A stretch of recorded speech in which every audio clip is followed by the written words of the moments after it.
Hello မင်္ဂလာပါ။ဒီစင်ခိုင်မြန်မာ audio program နဲ့ပြန်လည်ကြိုဆိုလိုက်ပါရရှင်။ဒီနေ့ဖတ်ပြပေးမယ့်အကောင်းစဉ်လေးကတော့မနှက်ဖြန်ဆုံးကြရင်ရင်းနှီးတဲ့မိတ်ဆွေဆိုတာစိတ်နာကျင်မာကိုတော့တတ်နိုင်သလားရှောင်းသိမ့်ပြတဲ့သူပါ။နေ့စဉ်သွားလာလှုပ်ရှားကြရင်တယောက်နဲ့တယောက်တွေ့တဲ့အခါဝါလာတယ်နော်။ယောက်ျားမျိုးသေးဘူးလား။အသက်ကြီးရင်တယောက်တည်းခတ်မှာစတဲ့တယောက်နဲ့တယောက်တွေ့တဲ့အခါနှုတ်ဆက်တဲ့စကားတွေကတိတ်ကိုဆိုးရတာမို့လှုပ်ခုကြလားအရန်လှတာပဲဝတ်ထားတာလေးကြည့်လို့ကောင်းလိုက်တာစတဲ့လက်ကိုချော်လောက်တဲ့အထိပြောစရာမလိုပေမဲ့မတွေ့တာကြလို့နေကောင်းပါမလားစိတ်ပူနေတာဒီရက်သွေးနေရတာအဆင်ပြေတယ်မလားကိုတော့ရုံးကန်နေရတယ်စတဲ့ရင်မက်ဆွေဆွေးနေတဲ့စကားများပြောကြရင်ဘလောက်တော့ကောင်းမလဲနော်တခါတော့ကမိတ်ဆွေဇနီးမောင်နဲ့ရဲ့စကားလေးကိုသတိရမိတယ်သူတို့အိမ်အောင်ပြူတာကြာပြီမဲ့သားသမီးမထွန်းကားခဲ့ဘူး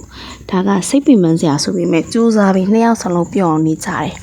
ဒါပေမဲ့လူတွေကသားသမီးမယူသေးဘူးလားသားသမီးဆိုတာအိမ်ရဲ့ဆင်းလင်းနော်ယောက်ျားကဖောက်ပြန်လိမ့်မယ်လို့မေးကြတဲ့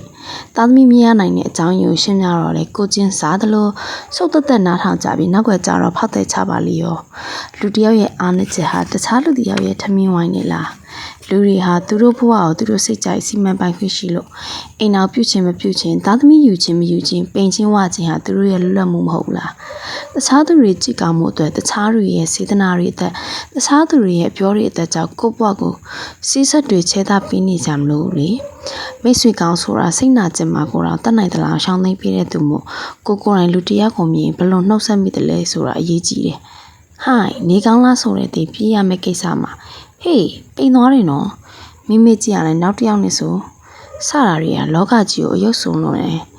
တခါကလူငယ်တွေနဲ့ဆွေးနွေးပွဲလုပ်တော့မိဘတွေကခွင့်ပြုထားလို့တော့လုပ်နေတဲ့အလုပ်တစ်ခုကိုပတ်ဝန်းကျင်ကထိခိုက်အောင်ပြောနေလို့ဘာလုပ်ရမလဲတဲ့ကိုယ့်ကိုကောင်းစေချင်တယ်တကယ်လည်းပြင်မို့လို့နေပြင်လိုက်ပေါ့မဟုတ်ရင်လွတ်လွတ်ရှုလိုက်အရေးကြီးဆုံးကတော့အဲ့ဒီလိုပတ်ဝန်းကျင်မျိုးဖန်တီးနေတဲ့လူတွေကိုမဖြစ်စေနဲ့ရင်းနှီးတဲ့မိတ်ဆွေတွေဆိုတာစိတ်နာကျင်မာတာကိုတတ်နိုင်သလားရှောင်းသိမ့်ပေးတဲ့သူ